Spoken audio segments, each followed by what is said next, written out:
You are significant. You have seeds of greatness inside of you. You are not on accident. You are on purpose. You are here for a very divine, special purpose. And we are going to talk in this podcast about evidence that you are significant. Welcome to this episode of You Are Significant, Growing in Significance Even Through Life Changes with my special guest, my husband, Don Lee. Thank you so much, honey, for joining me on this podcast. I think sometimes when it's someone that's the closest to you, that can be the most, let's just face it, nerve wracking. So I just appreciate so much the courage that my husband's showing by being on the podcast today. Welcome to this episode of You Are Significant, honey. I'm glad to be here. Thanks for the invitation. So glad that you joined me today. And we've been married for 30 years. We celebrated 30 years in April. Yeah. April 30th was 30 years. So Yeah. that was kind of neat, a neat anniversary together. And we'll share a little bit about us on this episode so you can get to know us a little bit more. So we have three daughters that are all in their 20s. Mhm. They're out of the house, married or have kids and working. And we're just really proud of them. Just three beautiful women. And then we have our son, Joe, and he is about to be 15. 15 this month. 15 this month. On the 20th is his birthday. And he is so excited about this birthday. He's planned everything out. He's wanting to do a 10-day present lineup, starting with little things all the way up to a big, like bigger and bigger and bigger. So I just love his personality. He brings us so much joy, doesn't he, honey? He does. Yeah. Yeah. He's got a great sense of humor and likes to have a lot of fun. And I mean, he's a 15-year-old boy, so you can imagine what that humor's like. But yeah, he's a good kid. Yes, such a great kid. And a lot of you know him already, and I'm sure you'd have things to add on your own that you like about Joe. And some people think Joe is like a mini me of Dawn. And I think they do favor each other a lot. The way that their temperaments are and how Dawn looks now. Now, if you look at Dawn's baby pictures or pictures of when he was Joe's age, to me, they don't look as much alike. Mm. But he's still, I don't know how God does it, but it's like how Don looks now, Joe is his mini me. So it's pretty fun. Cool kid. And I love it. So I think I have a handsome husband and I have a handsome son, and they're just so precious, both of them. Their personalities, they're very thoughtful and more deliberate than I am. I'm not a procrastinator. I'm just the opposite. And so they're a little bit more deliberate, and they balance my personality out really well. And because the girls are all grown and out of the house, it's me, Dawn, and Joe. We are the trio right now. And And it takes both me and Joe to balance you out. probably so. Probably so. Yeah. So we've been going through a lot of changes in our family these days. And so one of the biggest things is we're moving. Mhm. Um, Dawn was promoted. So you want to talk just a little bit about that? Sure, sure. I work for Blue Cross Blue Shield of Alabama, and I'm for about 6 years or so. I was one of the Medicare, what we call senior market advisor. But I would teach people about Medicare and help a lot of our senior population with their Medicare, and of course selling Blue Cross products, and had good success with that. And as our team grew, then the opportunity came about to have somebody manage that team, and so I applied for it, and was fortunate enough to get that position, which is in Birmingham. That's the other side of it. So I have been kind of in transition. Um, I got in the new position officially in April, and but really started to kind of make that transition to working down there probably in July. Had to hire a couple other folks to replace me up in North Alabama, but anyway, that's the cause for the move is because of the new job in Birmingham. So we kind of we just the position is new. There, I mean, there wasn't anybody in the position but before me, and so we've been learning just kind of what that position means. You know, what's the job going to be, and um, in learning that, trying to discover then as a family what do we need to do in order to allow me to function in that position. And so that's why we didn't choose to move right away because we didn't know whether we needed to. Um, Mhm. but we got to a point where we reached that decision. That's what was going to be needed, and because of some of the job requirements, and so that kind of put that into gear.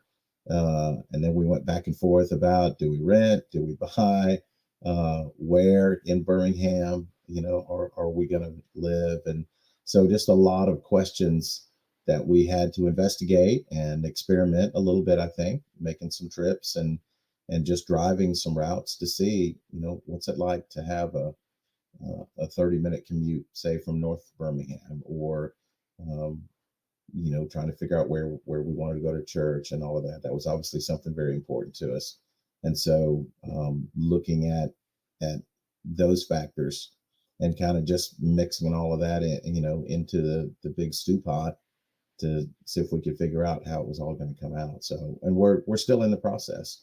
Not so much in terms of figuring out where we might live. We've narrowed that down, but um, all the work, which I know you're going to talk about in a second, but all the work we've been doing on our house, a lot of moving pieces, right? Trying to get our house ready to sell and trying to coordinate that with trying to find a place to buy and the move and all those things. So it's a lot going on as well as the new job.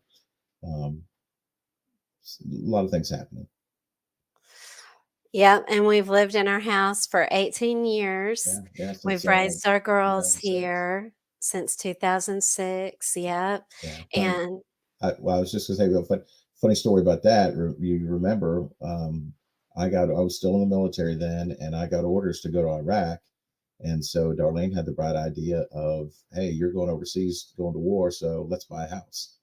yeah, I knew that the tiny house we were living in, we needed the girls to be able to spread out and have more room so they could have it would help have more peace if they had more room. And so we found this house, I mean, pretty quickly, Yeah, especially compared to this time, because we have looked and looked and looked and looked, it feels like, for a house to move into this time. And back then in 2006, the girls were all, uh, they would have been like 11 years old and under. yeah, I'll give it And 6. yeah. And so we looked some, but we found this house pretty quickly. And Mhm. the moment we walked in, we were like, this is home. This is home. We've just felt it. Yeah. And I think we've kind of been waiting for that feeling for both of us to have it, all three of us to have it at the same time about the same house and the house to be available because we looked at a house a couple of weeks ago and we were all just like oohing and eyeing and we were like, let's make an offer on this house. And our realtor called and it was under contract already. But that was okay because it gave us time to talk about it. And as we really, really, really, really thought about it, each room, and, well, what one of the things was, well, what about what I call transition space? We have a garage where we can put things transitioning out or transitioning into our life. And that house didn't really have a space Mm. because they had converted the garage into like a big, great room Yeah, kind and of a big multi-purpose room. a Some multi-purpose gear room. with it. Yeah, And it had a carport, it has a gorgeous, gorgeous carport that has fans, and you really could, put your cars out of it and put tables under it and use it as like yeah. an outdoor party space. Mhm. And behind the house, it has a covered, huge patio that is another covered outdoor space. Yeah. So if we were going to get that house, we would have needed to buy a shed of some, like a nice shed, maybe even with air conditioning in it or something. That one of Dawn's dreams is to have a workshop. And, so it's like this house we're looking for it's so different than the last time, right? Because we've already, my mom has passed away, different people in our life have passed away. We've already inherited a lot of our inheritance. And so we have different pieces of furniture that are special to us that I'm like, I want this around me. Kind of like it reminds me of Maureen O'Hara in The Quiet Man when she's like, I want my things about me. And she's talking about her dowry, but I'm like, I don't want to put the rocking chair in storage that my mother rocked me in as a baby. And I don't want to put that in storage. I want to have that in my living room with my quilt that I spent like a lot of my teenage years quilting with all the older ladies at church. And it's a beautiful, bright quilt. I want to enjoy that in Yeah. my living room. So I don't want to go back to a tiny house yet. I know there may come a time for that, but right now we're looking for a house similar or even a little bigger than what we have so we can still enjoy all the things that have been passed along. Yeah. So, I mean, this has been a wonderful house, I mean, because we got it, was it May of 2006? yeah, Memorial Day weekend we Yeah. moved in. Moved in, well, at the end of May then, and I was gone by middle July. or third week of July. So Yeah. the kind of the running joke for a while was when I got back home in 2007, Mhm. I had spent more time overseas than in my in my house for about the first year or so. Yeah. Yeah, yeah, but it was amazing how the Lord Mhm. provided then, and we know He's gonna provide now. Yeah. And other changes that we're going through, anytime that a person moves, especially for us because we're sort of in that prime of life stage of life. Um, we are leaders in a lot of the things that we've been a part of here. Mhm. So I stepped down as leader from my TOPS chapter. We decided to start homeschooling Joe at first so we could travel with Don and his job. Then it was like, well, this is perfect because we're moving. We're going back and forth a lot, traveling most every week, spending part of the time in Birmingham down there with him because he's already working. You started what, in April? April's when I officially was in the position, but about July, because April to July was when I hired my replacements, and kind of got them going, pretty good, which was pretty fast actually, because they started in June, so they got a 30-day quick start, and then it was time for me to get rolling. So Yeah. So it was through that, around the summertime that we started like traveling, and it's feels like are we've become in a habit of traveling every week. Um, my as suitcase time stays goes packed pretty by, much. do what? I said my suitcase stays packed a lot. Yeah, mine does too. We just, make sure everything's in there, update. If we run out of something, add Mhm. it back to the suitcase. So, it's been an interesting year because of all these changes. Don is military. He's got a military background. My background, I grew up a preacher's daughter. We moved about every 2 years when I was growing up. When we moved to Illinois, I was 10 or 11. I was 10. I was in the fifth grade. But it probably was like the spring of the year, so close to being 11. And towards the end of the school year, getting to be late in the school year because I moved 3 times in fifth grade. Don did too. He moved 3 times in fifth grade. He moved to Washington State. I moved to Washington, Illinois. Um, we always chuckle about that. And so, um, you know, lots and lots of we're used to change. We were used to moving as kids. And so for us, it sort of, for me, do you feel this way, Dawn? It just sort of takes me back to that. I don't know. I feel almost more comfortable moving and being in this mode than standing still. I, I don't know if I feel more comfortable, but I mean, I'm certainly not a stranger to it. I mean, we've been here a good long while, so we're established in the community, like you were saying, and different different roles that we have.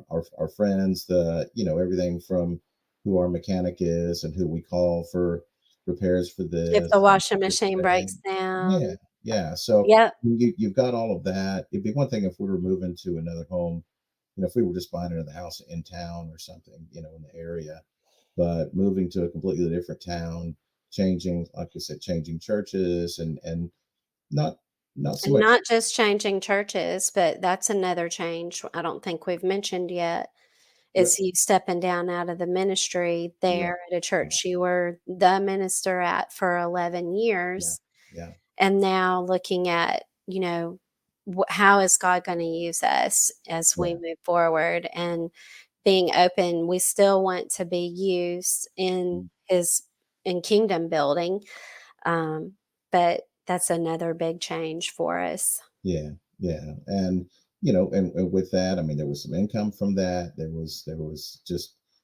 responsibility and different things that went with that. And so everything's got its pluses and minuses, obviously, and leaving leaving those people, that The small church family. family, Sure, yeah, sure. that's the hardest And part. not being as connected. I mean, hopefully we'll never lose those friendships, but when you're not there, you're just not as connected. I mean, that's just the Every reality week. of life. Yeah. Mhm. So, but on the other side of it, the new place that we go to, um, already making connections there and already building some friendships and those relationships. And so, that's exciting to see that. And we've been, and this may have been what you were talking about being comfortable with the change. I think we've been looking for ready. Let me maybe say we've been ready for some changes for a while, I think, and have been talking about whether it was moving across town or even before this opportunity, the job opportunity came. We've been looking at making some changes. So And it's not God's because we timing is don't. always right. Yeah. Oh, yeah, I didn't mean to interrupt. No, no. What did you say at the I was end? just saying God's timing is always right and his plan is always good. And, Mhm. he knows what we need and when we need it. And so just trusting in him. So I'm not surprised that we were, our own selves, mentally and emotionally and whatnot, ready for some changes. And then because here those changes come, and so it's easier. We're not resistant to it. Mm. We're embracing it and excited about it, and even Joe too. It can be toughest. I mean, if you want to talk about taking me back, I mean that was hard. That was hard that year that we moved 3 times and uh, making new. And I was in 5th grade. I'm 10 years old, and in fact, we moved from Memphis, Tennessee, Southern culture in the 70s. Hmm. you know, every, Everything that was going on, whether you want to talk about race relations or what, I mean, Memphis, Tennessee in the 70s. Um, After the Vietnam War. yeah, after the Vietnam War and all that kind of, we moved from there to Alameda, California, which is right outside of Oakland, that Mm. area, the Bay Area, completely different culture. And in fact, we were living on the military base, going to the military school. So that's like a subculture within the greater culture. We were there for a couple of months. And then from there, moving up to Washington State, which is again completely different. Anybody who's ever been to the Pacific Northwest will know it's just it's its own culture up there. And of course, a lot of things have changed, and all that happening within the span of, I don't know, 9 months maybe or so of that. So those are some big changes. My brother and sister, they're older than me, 4 and 5 years older, and so they were already sort of on their way out of the house, and in that mindset of being 14, 15, 15, 16 years old. So it was, I don't want to say it was easier for them, but they could sort of see the light at the end of the tunnel in terms of just Yeah, them. 5th grade versus 10th grade is a Yeah, big difference. huge difference. Yeah. and so it was good, and we ended up staying in Washington then for at least the rest of my time at home before going into the military, and Me too. Where so we moved in 5th grade is yeah, where I spent the rest of the time at home. yeah, yeah. Mhm. So again, these changes that they're not something I've never done before, or that we have never done before.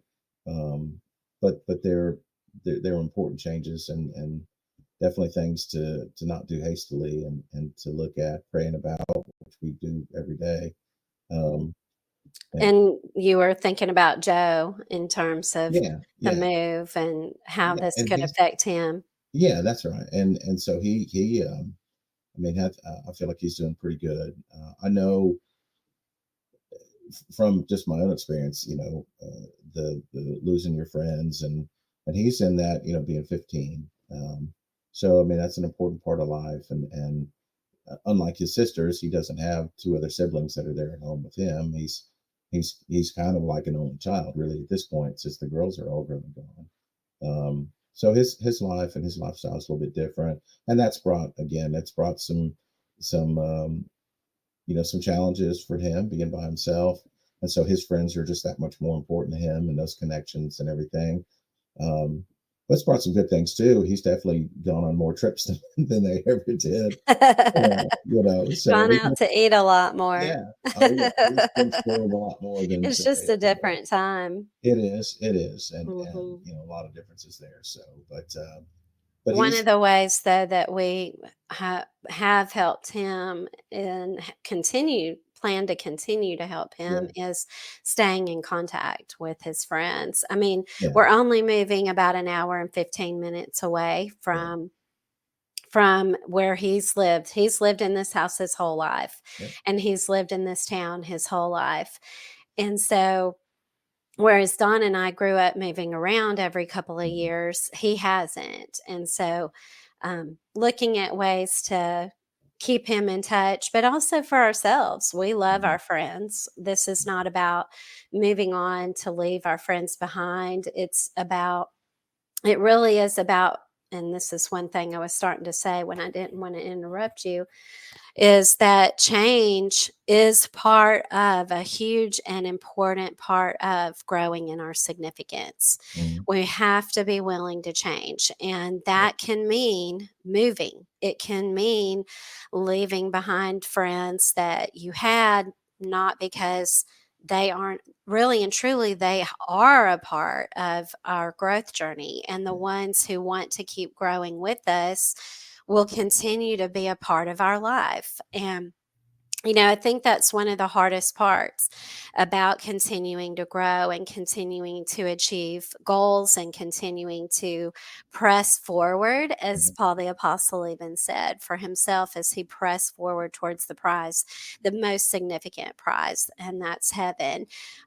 But part of that is leaving people behind that you love physically. He was always traveling from town to town to town, often by boat, by ship, and he would write them letters. He would tell them how special they were to him. He would tell them what he saw in them that was significant, their strengths, and also talk to them some about their weaknesses and what he hoped they would do and how to overcome those things and how to be godly in spite of their weaknesses, and that he believed in them. mhm, And so, one of my hopes is that as we look at how are we going to keep growing in our significance through these life changes, one is we are open to making new friends, and we already are doing that. We've started attending where we plan to place membership.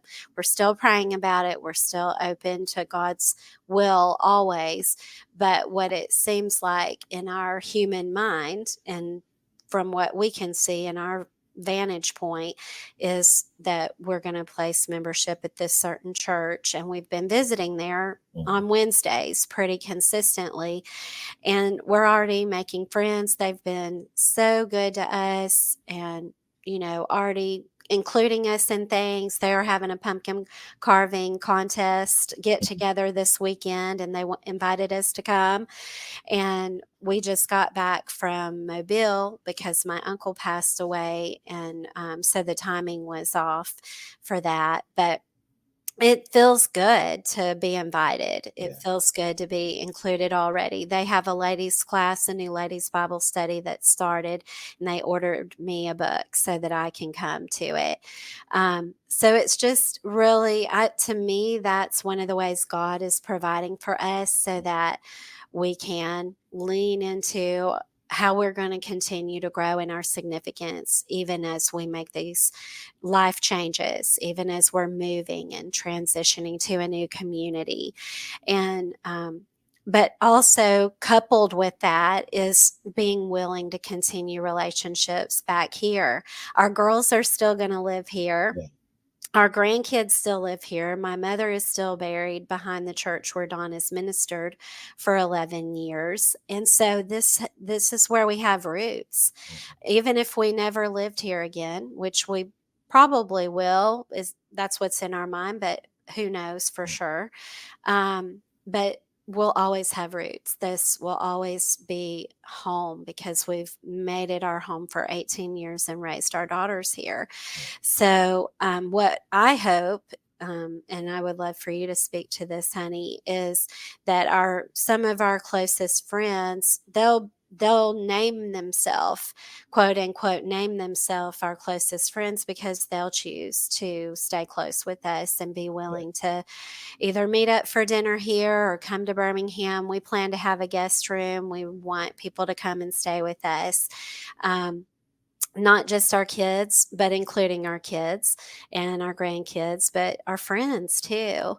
And so for me, all along, as we have let people know we were moving, it's not an ending. I don't see it as an ending Yeah. because of my attitude and how I know what I'm willing to do. I will, for now, I'm sure this could change over time, but for now, I plan to come back here and still get my hair done because Karina has her own salon, and I still want to support her in her business by giving her my business.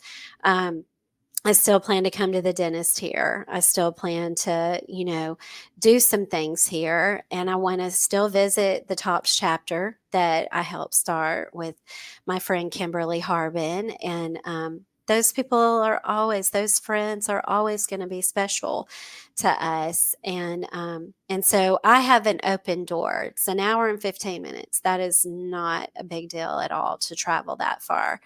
Um, and, of course, we were making some new friends even as we transitioned, as we like, we may need to move. Because I was only the TOPS club leader for a few months. And, that led to some closer relationships. And I'm like, I'll come back and, spend the night and visit the chapter. We can hang out and then I'll, drive home the next day. So I think I've always had that mind. Even when I was a kid growing up, some of the members of the church where my dad preached in Washington lived in the city. Washington was a little suburb of Peoria. And some of our church members lived in Peoria. I would go home with them, spend the night. I had adopted grandmas. And I've just always had this open spirit to people and relationships and, getting together, traveling to do things together, spending the night. Um, I just love people. I love spending time with people and connecting. Today, I did a booth in Falkville with my Plexus business, and people were stopping by the booth, visiting and telling me things. Some things were really serious, some things were funny. I just love hearing people about people's lives Yeah. and their stories. And to me, distance is relative. Like, we can hop in a car, we can hop in a plane. I just got to spend the week with my cousin, and he lives all the way in Washington State, where Don grew up, close to there. And, I'm like, I can't wait to see him again. He and his they have a, motor home, and it's like they can just come over this way, Yeah. and pull their motor home over here, live here a while. Um, I maybe more people than just us have this mindset of like, hey, I meet more and more people who even have what they call a nomadic lifestyle. They're not so attached to a certain house. It's more about following our purpose, following our significance, and wherever that takes us. And a huge part of that is relationships and being with the people that There's want to be with us. yeah, there's definitely a trend towards a simpler lifestyle, Mhm. simplicity, whether it's in your home and decluttering and just all of those kinds of things. But it's Mhm. and just um, in some ways mentally decluttering, as you read books and articles and things that'll tell you, getting all that stuff out of your house is good for you mentally and emotionally as well, with that. But yeah, there's a trend towards that. A lot of the things that you're talking about when you talk about relationships, I think says or speaks to the concept, the idea of significance. Because one of the ways that I think we can measure significance, I never want to measure my self worth by the opinions of others, right? That's dangerous, and Right. I don't want to go down that road. But I do think significance we can look at. I can measure my own significance in terms of the value that I bring to others. And Yes. so when you're talking about having a conversation with somebody at a booth, and there's a lot of parallels between the things you were saying and what I do, for work and or what I have done in talking to people. One of the things that I've enjoyed the most about my job is those kitchen table conversations where I've got a husband and wife and we're talking about health insurance, and we may do that for 15 or 20 minutes, but then we'll spend another 30 minutes talking about grandkids and vacation and football and just all those other things that are going on. And so it's just a great visit, and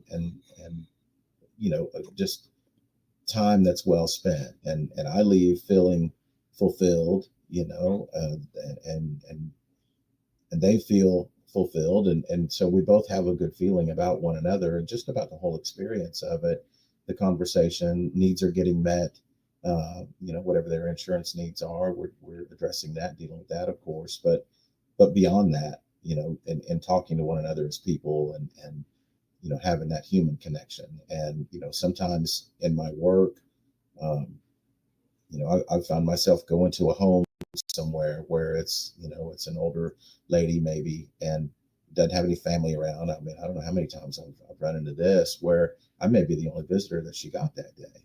And Mm. so it really, you realize the importance of what you do is not always or simply in selling insurance, but it's in bringing that value to somebody and just being a decent person, and Mhm. caring about people and loving on people and blessing them and so forth. So I, all of that to say, whether it's in a momentary conversation at a booth or it's a long-standing relationship with somebody from church or the community, all of those have value. And Mhm.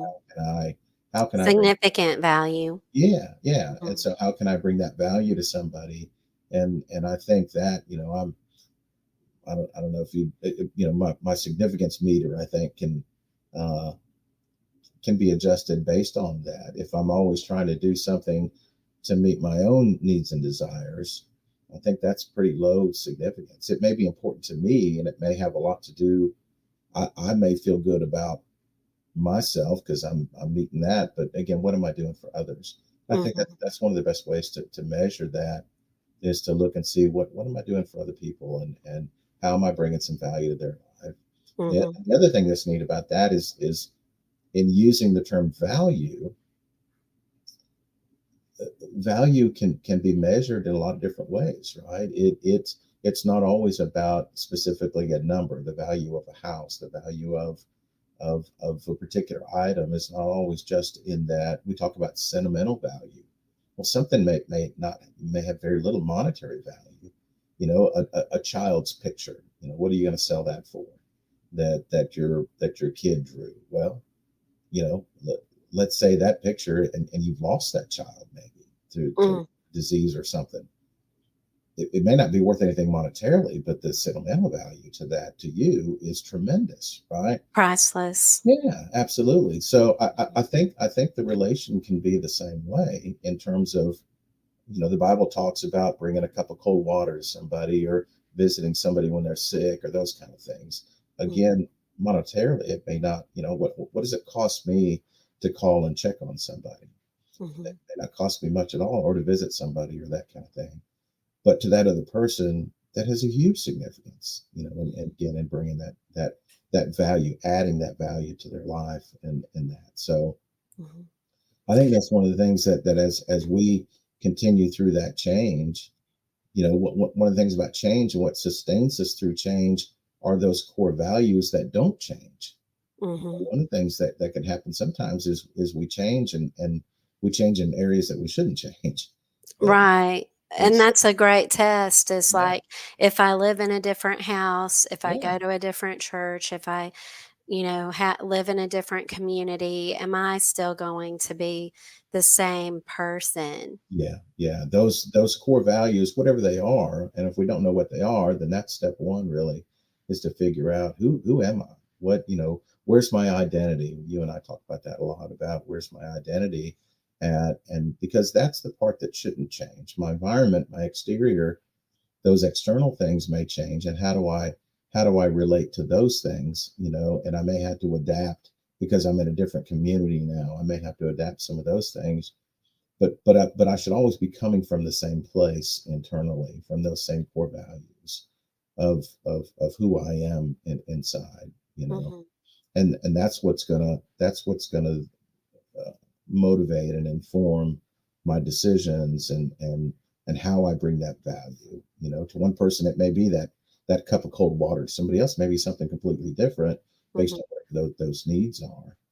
Yeah, they may just need you to pray with them or Yeah, just yeah. be there to listen, when they're discouraged or when they're celebrating Yeah, something. absolutely. Um, But it's those core values that will enable me to do what's needed in those situations, I think, and to have that right attitude in that. So Yeah, and I think, the number one thing is that we're gonna continue to love God and put right. him first, and, whether we're the ministering family at Sunny Hill or whether we are, in the membership at Fultondale, then the main thing is we're dedicated to God. Yeah, yeah, And we love him, we love his word, we want to grow in him, we want to reflect his glory, we want to reflect him as we do things for others. yeah. I, And I I don't have to be a preacher to be a good Christian. right, You know, right. I should be a good Christian anyway. That's who I am. Yeah. Yeah, and I mean, even, like, the other day, you baptized someone into Christ, and that was such a joyful moment, and you can continue to do that. One of the things that we plan to continue to do is our Recovery Through Mhm. Christ ministry, um, and so we're excited to be willing to, "Here am I, send me, I'll go."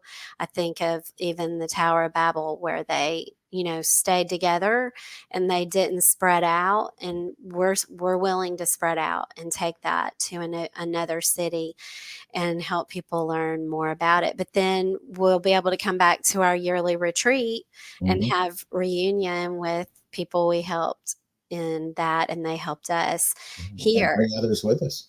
and bring more people with us. So, um, I hope that as we've talked about how we're going to continue to grow, our significance through life changes, that you can see what really matters through this episode. So thank you so much, honey, for hopping on with me You're welcome. tonight, and look forward to the next time we can chat here together. Well, we live together, so it should be easy. You would think.